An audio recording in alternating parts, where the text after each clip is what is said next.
Alright, so here's, I guess, a known problem on these Toyotas. This is a 21 Highlander with 5,000 miles. I've been seeing quite a bit of these vehicles where these bolts comes loose. The top one's going to turn, but the bottom one here, I can turn it by hand. I've had so many of these cars come in where they make a popping sound, but in this case here,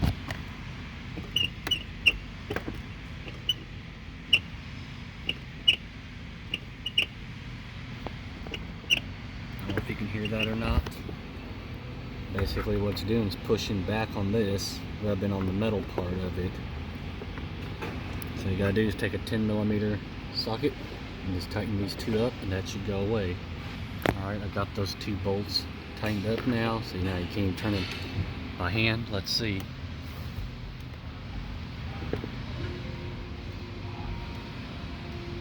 I don't hear that squeak sound now. So, but if you got popping noise, check these two bolts here first.